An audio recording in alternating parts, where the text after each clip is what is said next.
ሰዎች ቀኑን ሙሉ ደብሯቸው ዝለው ደክመው የሚውሉት ትልቁ ጉዳይ አልጋቸው ውስጥ ነው የሚጀምረው። አይ ደግሞ ነጋ ደግሞ ነጋ ብለህ ከጀመርከው በቃ አለቀ። ትልቁ የሰው ልጅ ጸጋ ማመስገን ነው። ምንም ነገር ቢሆን ማመስገን መቻል አለ። ያቺ የመጀመሪያዋ መገለጥ የምትልበት ሳትሆን አምላክን የምታመሰግንባት የአይን መገለጥ መሆን አለባት። ደስ ያላት ልብ መልካም መድኃኒት ናት፣ ያዘነች ነፍስ ግን አጥንትን ታደርቃለች። አዝነ ከተነሳ አጥንት ደርቆ ነው የምትነሳ። ትልቁ ሰው እየተጎዳበት ያለው ስልኩ ነው። ስልክህን ማራቅ አለብህ ስትነቃ። ስልክ ከእግዚአብሔር ጋር አስቀድመ እንዳንገናኝ ያደርጋል። ለአንተ እግዚአብሔር ዛሬ ያዘጋጀው ምንድን ነው አልጠየቅከው። በጣም ትልቁና ክፉ ነገር ያ ነው። አልጋቸው ውስጥ በተረበሸ ሐሳብ፣ በተደበላለቀ ሐሳብ፣ በአሉታዊ ሐሳብ ጀምሩታል ቀናቸው። አሁን ወደ አይምሮአችን የምናስገባው የመጀመሪያው ሐሳብ ቅድም ያልኩት ነቃሃሌው የሐሳብና ያንን ሐሳብ የመወሰን ጉዳይ ቀናችንን ሁሉ ሲመራው ይውላል እና ቀናችን ውስጥ ያለውን ድግግሞሽ ይመራል። በቃ ዙተራው ያ ነው። መጀመሪያ ሰው አልጋ ውስጥ ሆኖ የሚያስበው ሐሳብ አልጋው እኮ አልወረደም። ለምሳሌ አንዳንዱ ሰው ገና ከእንቅልፉ እንደነቃ ደግሞ ነጋ ይላል። ደግሞ ነጋ ደግሞ ነጋ ደግሞ ዛሬ ቀኑ ሙሉ አጨናናቂ ቀን ነው፣ ዛሬ ቀኑ ሲያደክም ብሎ ይጀምራል። ያለቀ በቃ። ምክንያቱም ውሸት አያውቅም። ይሄ ህግ እውነት ብቻ ነው። አንተም እኔም ካሜራ ማኖቹም ድንጋይ ሁላችን ወደ ሰማይ ብንወረውር ወደ ታች ይወርዳል። የኔ ሰማይ ላይ ተሰቅሎ አይቀርም። እውነት ነው። እና ቀናችን ደግሞ ነጋ ደግሞ ነጋ ብለህ ከጀመርከው በቃ አይምሮ ምንድን ነው የሚረዳው? ከቁጥጥር ውጭ ነው ያ ቀን ለአንተ። ቀኑ አድካሚ ነው ካለ በቃ ሲያሰለች ሲያደክም እንደሚውል ነው የሚረዳው። በቀጥታ ወደ ስሜት ይልከዋል። ያን አንደኛ ቀኑ አስቀያሚ እንደሆነ፣ ቀኑ ደባሪ እንደሆነ፣ ቀኑ አሰልቺ እንደሆነ፣ ቀኑ በጣም በብዙ እንትኖች ማያምሩ ጉዳዮች እንደተሞላ ይነግረዋል ማለት ነው ሰው። ስለዚህ አንሶላ ውስጥ ነው ማሰብ የሚጀመረው። ስለዚህ ወዲያው የጭንቀት ስሜት ይመጣል ማለት ነው። ትክክል ነው፣ ሲግናሉ ያ ነው። ስለዚህ ኮርቲሶል፣ እነዚህ የጭንቀት ሆርሞኖች ከፍ ይላሉ። ገና አንሶላ ውስጥ ሆነ ነው። ወዲያው የልባችን መስክ ይዳከማል። እዛው ኤሌክትሮማግኔቲክ ፊልዱ ያ ትልቅ እስከ 2-3 ሜትር የሚዘረጋው ኃይል ስብስብ ይላል። ምን ውስጥ? ገና አንሶላ ውስጥ በቃ። ስለዚህ ለመጨነቅ በሩ ይከፈታል። በቃ ቀኑን ሙሉ በቃ አስጨናቂ ቀን ነው ሲከብ የሚውለው። ስለዚህ ንዝረት ዝቅ ይላል። በቃ ይሄ ኃይል ዝቅ ይላል፣ ንዝረት ዝቅ ይላል፣ ምስጋና ይሞታል። ትልቁ የሰው ልጅ ጸጋ ማመስገን ነው። ምንም ነገር ቢሆን ማመስገን መቻል አለብህ። እንደ ኢዮብ ማለት ነው። ሁሉም ነገር ምስጋና እና ምስጋና አግዶ በማጉረምረም በማኩተምተም ቀን ተጀመረ ማለት ነው። አምላክ ደግሞ የሚጠላው አጉረምራሚ ሰው፣ አኩተምታሚ ሰው በጣም መጥፎ ሰው ነው። አማራሪ ሰው በጣም እስራኤሎች ለምሳሌ 40 ቀን ጉዞ 40 ዓመት ፈጀባቸው የሚሉት በማጉረምረም በማኩተምተም ላይ የተመሰረተ ያለማመስገን። ሙሴ እንኳን ድንጋዩን መጥቶ ነው ውሃና አመስግኖ ነው የሚሰጣቸው። አንድ ቀን ሳያመሰግን ድንጋዩን መታና ጠጧል። አትገባም፣ ምድረ ርስት አትገባም ተባለ። እና የሚያጉረመርም ሰው ቀን ሁሉ በጣም የጨፈገገ ከመለኮታዊ ጸጋ የተላቀቀ ይሆናል ማለት ነው። አንሶላ ውስጥ ነው የሚጀምረው ትልቁ ጉዳይ።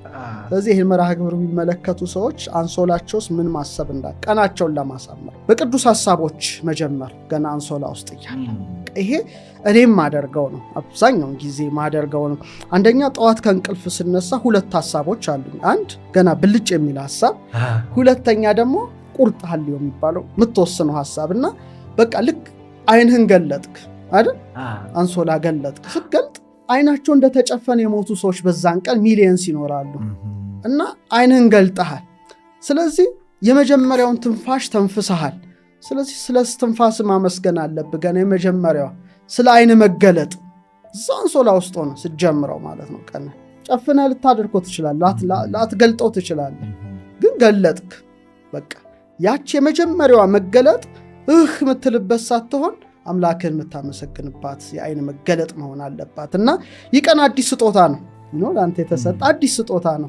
እንደው ምን ይላሉ 365 ገጽ የያዘ መጽሐፍ ነው የተሰጠ። ንጹህ ነው ይሄ ለአንተ ዛሬ ጥሩ ምጽፍበት ወይ መጥፎ ምጽፍበት ገጽ ነው። ስለዚህ አዲስ ቀን ስለሆነ በአዲስ ጅማሮ እና እንደውም አንዳንድ ሰው ሲያማርሩ ስሰማ እንደው ምን ነው የዳዊትን መዝሙር ቢያስቡ ላለው ዳዊት በመዝሙር 117 በቅንፍ 118 24 ደስ ይለኛል።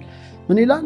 ዛቲ ዕለት እንተ ገብረ እግዚአብሔር፣ እቺ ዕለት እግዚአብሔር የሰራላት ናት። ንትፈሳው ንታሐሰይ ባቲ፣ በሷ ደስ ይበለን ይላል። በጣም ደስ ብሎ በቃ መጀመር እና እግዚአብሔር እችን ዕለት ስለሰጠህ ነው በደስታ መጀመር እንዴት ያቅታል? በጣም እኮ በጣም ምን አይነት አማራሪና አኩተምታሚ መሆን እንዴት አለመታደል ነው። እና ለአይን ማመስገን አለብህ፣ ለጆሮ ማመስገን አለብህ፣ ለአፍንጫ ቆጣሪ እግዚአብሔር እዚህ ጋር ቢገጥምልህና ለአይን ክፈል፣ ለጆሮ ክፈል፣ ታክስ ክፈል፣ ለእጅ ለእግር ለስትንፋስ ቢል ይህን ሁሉ አስበህ ቢያንስ ማመስገን ካልተደረገልህ የተደረገልህ ብዙ ነው። ስለዚህ ማመስገን ነው። ስለዚህ ሰው ሲነቃ ነው የምለው ስልኩን ባይነካ ሰዓቱን እንኳን ባያይ በጣም መቻኮል ይመጣል። ውዝግብግብ ነው የሚወጣው። በቃ ሰዓት ረፈዱ በቃ ይሆናል አይደለ? ስለዚህ በዛ ባትጀምር ቀን አይረበሽም። ሁለተኛ የትላንቱን ነገር አለማመላለስ። ስለ ትላንት ችግር ዛሬ ሌላ አዲስ ቀን ነው። ትላንት አልፏል። እኛ ዛሬ ነን። ስለ ትላንቱ አይመለከተን። አልፏል፣ በቃ አልፏል። ስለዚህ በአዲስ መንፈስ መጀመር። ስራዎችን አትዘርዝራቸው። ስራህን የምታቅድበት የራሱ የሆነ ሰዓት አለው እና የምስጋና እሰይ ነጋ ብለህ የምትጀምረው መሆን አለበት። ለምን ነጋ? ነጋ ብለህ ከጀመርከው ኤነርጂ ይሄ ሽሪንክ ነው ጥፍ የሚለው። ሁለተኛው ሳታውቅ ሳትገነዘብ ፈጥነ ካልጋ መነሳት። ይሄ በጣም አደገኛው ነው ጉዳይ ነው። ብዙዎች በቃ ብድግ ነው የሚሉት ካልጋቸው። በጣም ይሄ መሆን የሌለበት ነው። ለምን መሰለ? በህልም ዓለም ውስጥ ነበር። ስጋ ተኝቶ ያንኮራፋል። ነፍስ ህልም በማለም ራእይ በማየት እንትን ውስጥ ናት፣ ረልም ውስጥ ናት እና ለመቀበል ክፍት ናት ብዙ ነገሮችን፣ ሰማያዊ ነገሮችን ማለት ነው። እና ስጋ ሲያርፍ ነው፣ ነፍስ ግን በህልሞች በራእዮች ውስጥ ነበረች። እና ልክ ከእንቅልፍ ስንነቃ ያ ጉዳይ ለተወሰነ ጊዜ አብሮን አለ። ብንግ እንዳልክ ወደ እንትን አትመለስም። ያ ጉዳይ አለ እና መንፈሳዊ አነሳስን እንደው የተጠዳደፈ ያልሆነ ያልተቻኮለ አነሳስ ካልጋችን መነሳስ ከጀመርን በጣም ጥሩ ነው። ምክንያቱም ልክ እንደ ፀሐይ እኮ ባንዴ አትወጣም ማለት እንትኗን ብርሃኗን ታሳያለች፣ ግሎ ያረገች ነው የምትወጣው እንጂ ዝም ብላ እሳት አደጋ አይደለንም። እኛ ፀሐይ ነን። እሳት አደጋው ያነሳስ ከተነሳ ቀን ሁሉ ጨልሞ ነው የሚውለው። ልክ ነው የፀሐይ አነሳሲ ነው። ብርሃኗን ቀስ እያለች በምስራቅ ጀንበር እንደምትወጣ ነው። ቶሎ ካልጋ ተጣድፈ ከተነሳ የነርቭ ስርዓት ይደነግጣል። በቃ ረፍት ላይ የነበረ እኮ ነው በድንገት የምታስነሳ። የተዛባ የነርቭ ስርዓት ይሆናል። እስትንፋስ፣ የልብ ምት ይበላሻል። መልሼ ልተኛም ብትል አትችልም። በጣም ነው የምትቸገረው። ስለዚህ የልብ የስትንፋስ ምት ሁሉ ተበላሽቶ ነው የምትነሳው። ሶስተኛ ሀሳብ ተከፋፍሎ መንፈሳዊ ስሜቱ ሁሉ ተዛብቶ እና ገና ሳትነሳ ውጥረት ብድግ ማለት ውጥረት ነው። በጣም ደስ የማይል ውጥረት ይጀምራል። ስለዚህ ዝቅ ብለው የመነሳት ልምድን እንደው ቢጀምሩ። ስለዚህ አሁን አይናቸውን ገለጡ፣ አንሶላ ውስጥ አመሰገኑ አይደል? የመጀመሪያው ፓተርንና እና አልጋቸው ውስጥ እያሉ ልባቸው፣ ቃላቸው፣ እስትንፋሳቸው በማመስገን ቢጀምር። ለምሳሌ አሁን ልብህ መታደ ደስ ይላል። ልብህ ትልቅ ነገር ነውና ምንድነው ሰሎሞን ተኝቻለሁ ልቤ ግን ንቁ ናት ይላል። እና መጀመሪያ በቃ የመጀመሪያ ትንፋሽን በፍቅር ብትነካው ልብ ሰውነት በነገርከው ቁጥር ነው የሚከፍል። ደካማ ነው ካልከ ደካማ ነው፣ ኃያል መሆኑን ኃይል ይሰጣል። አንድ ቀን እግራችንን ቴንኪው ብለን አናውቅ፣ አይናችንን አናውቅ፣ አፍንጫችንን አናውቅ፣ እጃችንን አናውቅ። የፈጠራቸውን ቀርቶ ራሴ የሰጠህን አትልም። እና መጀመሪያ ልብህን በቃ ልክ እንደ ፀሐይ ማለት ነው ልብህ ይመታል አይደል?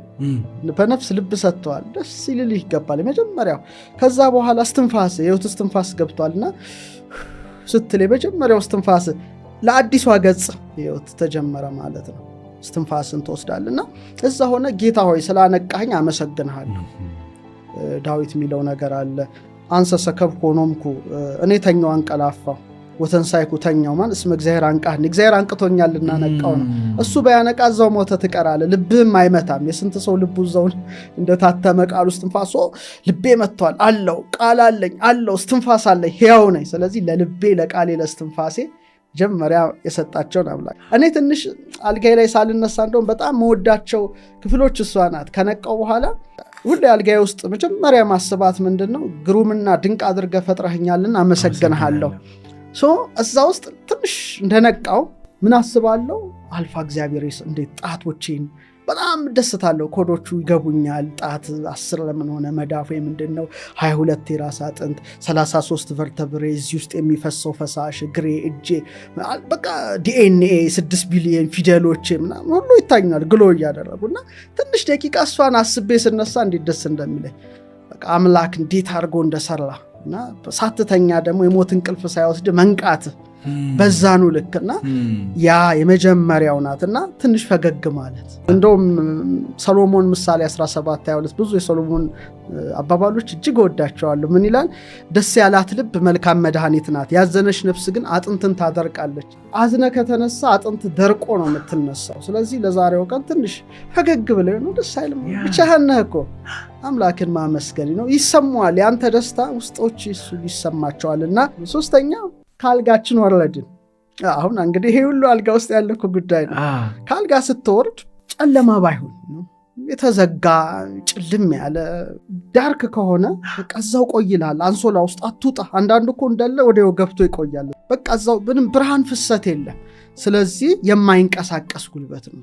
በጣም ደስ እያለ መሄድ ይሆናልና ብርሃን ያግዳል። ስለዚህ ሰው መንፈሱ ይጨናነቃል። ልክ እንደ ጭፍግግ እንዳለ አየር ቤቱን ሲያው ተዝረከረከ ነው፣ ጭፍግግ ያለ ነው። ስለዚህ እዛው ቆይላል። አይምሮም ጭጋግ ይሆናል ነው ብለህ ይሆን ምንም አይነት ይሰማዋል። ተነሳሽነት ያጣል። በቃ ግን የሥነ ፍጥረት ታሪክ ስትጀምር እግዚአብሔር ብርሃን ይሁን አለ፣ ብርሃንም ሆነ። ብርሃን ይሁን አለ፣ ብርሃንም ሆነ። ስለዚህ ቶሎ ምንድነው ማድረግ ያለብን? መጋረጃም ካለ መክፈት ነው መጀመሪያ የምታረገው። አሁን ስልክ ውስጥ በጣም በጣም መጥፎ ነገር ነው ፓተርኑ። ልክ ነቃ አይደል መጋረጃን ትከፍታለህ። ፀሐይን ማየት ትንሽ ላይቷን ሳይበዛ ነፋስ እንዲገባ ማድረግ ኃይል ነው የምታስገባው። የተዘጋው ማለት ምን ሆነ ማለት ነው? ተከፈተ ማለት ነው። ከዛ አምስተኛውና ትልቁ ሰው እየተጎዳበት ያለው ስልኩ ነው። እኔም አንተም ሁላችንም ጨምሮ እጅግ በጣም እየገደለን ያለ ጉዳይ ነው። እንግዲህ የራሳችን ውሳኔ ነው ከዚህ በኋላ እና ስልክህን ማራቅ አለብህ ስትነቃ። አብዛኞቻችን እዛችሁ ስር ነው ያለችውና ቶሎ ብለህ ስልክህን ነው እና ምንድን ነው የሚያመጣብን ጉዳይ መሰለ? ማዕከለ ነቂ ሆነው ይባላል። በመንቃትና በመተኛት መካከል ነዋል ከእንቅልፍ የምንነቃው ብንናለን እና አይምሮአችን ቅድም እንዳልኩት ወዲያው ክፍት ነው ሁሉንም ነገር ለመቀበል። ምክንያቱም በመተኛት በመንቃት መካከል በነፍስ በስጋ ውህደት መካከል ያለህ ነው ያን ሰዓት። ስትተኛ ነፍስ ግን ልብ ነቅታለች፣ ስጋ ነው የሚያንኮራፋው ሰሎሞን እንዳለው። ስለዚህ ስልክህን ወዲያው አነሳ ማለት ወዲያውኑ የኤሌክትሮማግኔቲክ ጨረር ነው የሚገባው በተከፈተችው ደጃፍ። ገናና ለመቀበል ዝግጁ ነው። ህልም ዓለም ውስጥ ነው ምናምን ዓለም ውስጥ ትንሽ የተለየ ነው የሌሊቱ መዋቅር፣ ከቀኑ ይለያል። ምክንያቱም ህልም ሌላ ነው፣ ራእይ ሌላ ነው። ብዙ ትንሽ ረቀቅ ያሉ የነፍስ ጉዳዮች ናቸው።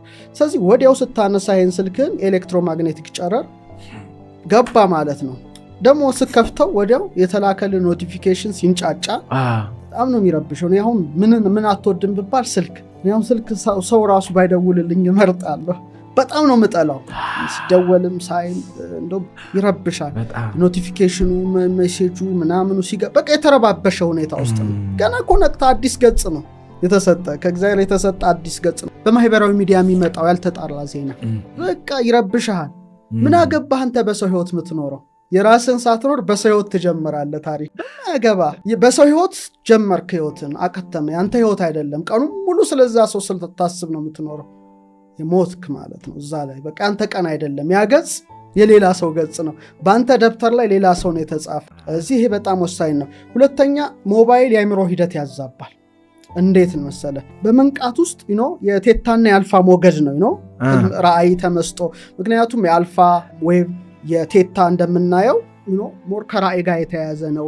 ከምንድነው? ከግኝት ጋር መንፈሳዊ ግንዛቤ የያዘ ነው። ልክ እንቅልፍ ላይ ልክ ደግሞ የስልክ ስክሪን ገና እንዳየኸው የቤታ ሞገድ ነው። በቃ አለቀ። ፈጣን ሽግግር። አንተ እስቲ ኢማጂን ከአልፋ ወደ ቴታ በቴታና በአልፋ ሞገድ መካከል ውስጥ ሆነ በድንገት ብሬን ቤታ ውስጥ መግባት ማለት እዛ ውስጥ ሆኖ ብሬናችን ወዲያው ቤታ ደግሞ ትኩረት ቢከፋፍል ጭንቀት፣ ሩጫ ነው እና ለዚህ ነው ሰው ገና ረብሾ ይውላል። ቃሊያ ለሰው እኔ አሁን ስለ ሰው ምን አገባኝ? የምኖረው የራሴ ነው የመጀመሪያ ህይወት አይደል? ሶስተኛው ስልክ ከእግዚአብሔር ጋር አስቀድመን እንዳንገናኝ ያደርጋል። በጣም ትልቁና ክፉ ነገር ያ ነው። ስልክን በያዝንበት ቁጥር ትኩረታችን ከመለኮታዊ ወደ ዲጂታል አምላኩን ሳያመሰግን እንዴት ሌላ እንትን ይዛል። ያነቃውን አምላክ በጣም ትልቅ እና ደግሞ በዛው ልክ ያማረራል እኮ ትልቅ ቅዱስ እንደሆነ ሆኖ ያኩተመተማል ያ ሰው በራሱ ወጥመድ ውስጥ ገብቶ ማለት ነው። ስለዚህ ሰው በሌሎች አስተያየት ሌላ ዜና ሌላ ምናምን ስለዚህ የራስ ጊዜ የለምና መጀመሪያ ማለት ግን ጌታ ሆይ ዛሬ ለኔ ፈቃድ ምንድነው ብላን አንጠይቅ። በማን አክተር በማን ዜና በማያገባህ ሩቅ ዓለም ሄደ ግን ለአንተ እግዚአብሔር ዛሬ ያዘጋጀው ምንድነው አልጠየቅከው። አጎንብሰህ ትውላለህ። ቀና ማለት አትችልም። ቀና ሙሉ አሁን በቃ ድሮ ወደ ሰማይ ሰው የሚያይበት ጊዜ ነበር። አሁን ግን ጎንብሶ ቲክቶኩ ሜኑ ፈዞ አንዳንዱ እዛው አልጋ ውስጥ ይቀልጣል። እዛው ሳይነቃ እዛው በቃ እንትን ሲል አንድ ወዳጅ ያለኝና ባዝሩም ገብቻ ያለ ሳላቀው 3 ሰዓት ቁጭ ብዬ እያየዋለ የራሱን ሳይኖር ይሞታል ይሄ ሰውና ይሄው ታሪክ የለውም። በሰው ታሪክ ነው የኖረው። ገሊት ምን በላች እኔ ምን አገባኝ ምን ይመለከተኛል። አሁን መጀመሪያ ራስህን ነው ኤነርጂ ነው ተፈጥሯዊ የነርቭ ስርዓታችን ይዛባል። በቃ ጭንቀት ነው መጀመሪያው እንትን ስልክ ጭንቀት ነው የሚመጣ ቸኩል ምናምን ፍጠን ብረር የሆነ የተረባ አሁን ደግሞ ቲክቶኩን ተመልከተ ስለሆነ ምንም የምትይዘው ነገር የለም አይምሮ ይዛባል። ከአንዱ ውጥረት ወደ ሌላ ውጥረት ከአንዱ ውጥረት ወደ ሌላ ውጥረት በቃ ተወጥረቱ ላለ ይሄ በጣም እንደው ስልካችንን ማራቅ ብንችል